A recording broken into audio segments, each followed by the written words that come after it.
मुसलमान की जातियों की बात क्यों नहीं करती कांग्रेस? 10 साल 5 महीने प्रधानमंत्री रहने के बाद आज जो मोदी ने भरे मंच से कैमरे के सामने हिंदुओं को दे दिया क्लियर मैसेज।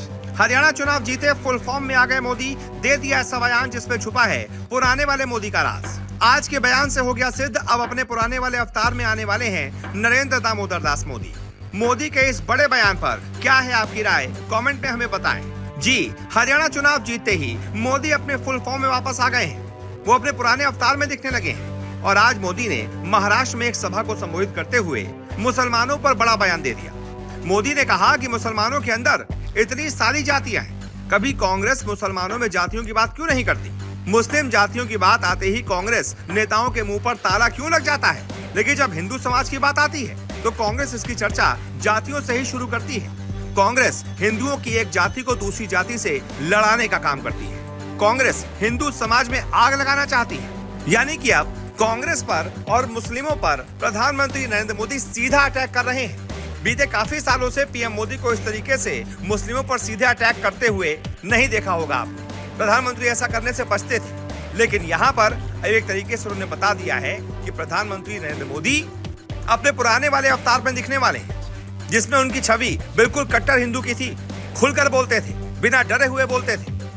अब पीएम मोदी ने यह कहकर कांग्रेस के सामने बड़ी मुश्किल खड़ी कर दी है कि अगर उसे सामाजिक न्याय की चिंता है तो वो मुसलमानों की जातियों का जिक्र कभी क्यों नहीं करती। प्रधानमंत्री की तरफ से मुस्लिम जातियों की बात करना बीजेपी की राजनीति में बड़े बदलाव का संकेत है। पीएम मोदी ने कांग्रेस पर हिंदुओं को जातियों में बांटने की षड्यंत्रकारी कोशिशों का आरोप लगाया है और कहा है कि सत्ता में लौटने के लिए यह पार्टी हिंदू समाज में जहर बो रही है। दरअसल मोदी महाराष्ट्र में 76 अरब रुपए की लागत वाली अलग अलग परियोजनाओं के शिलान्यास कार्यक्रम को वीडियो कॉन्फ्रेंसिंग के जरिए संबोधित कर रहे थे। हरियाणा विधानसभा चुनाव का परिणाम आने के बाद अगले ही दिन मोदी ने कहा कि कांग्रेस ने हिंदुओं की एक जाति को दूसरी जाति से लड़ाकर जीत हासिल करने का फॉर्मूला बना लिया है। उन्होंने कहा कि लोग कांग्रेस की हिंदू विरोधी चाल को समझ चुके हैं, इसीलिए उसे सबक भी सिखा रहे हैं। पीएम बोले, कांग्रेस ने सारे हथकंडे अपनाए, लेकिन हरियाणा की जनता ने दिखा दिया कि वो अब कांग्रेस और अर्बन नक्सल के नफरती षड्यंत्रों का शिकार नहीं होने वाले। मोदी ने आगे कहा कि बांटो और राज करो की राजनीति को कांग्रेस पार्टी ने हथकंडा ही बना लिया है। वो बोले, कांग्रेस हमेशा बांटो और सत्ता पाओ के फॉर्मूले पर चलती है। कांग्रेस ने बार बार ये सिद्ध किया है कि वो एक गैर जिम्मेदाराना दल है। वो अब भी देश को बांटने के लिए नए नए नैरेटिव गढ़ रही है। कांग्रेस समाज को बांटने का फॉर्मूला लाती रही है।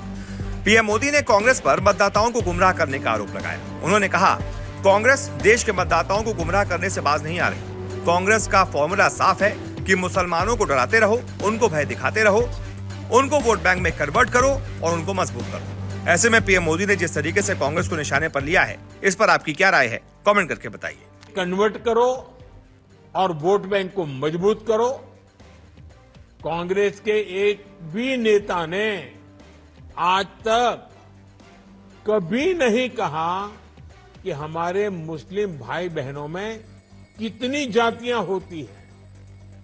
मुस्लिम जातियों की बात आते ही कांग्रेस के नेता पर मुंह पर ताला लगाकर बैठ जाते हैं। लेकिन जब भी हिंदू समाज की बात आती है तो कांग्रेस उनकी चर्चा जाति से ही शुरू करती है। कांग्रेस की नीति है हिंदुओं की एक जाति को दूसरी जाति से लड़ाओ।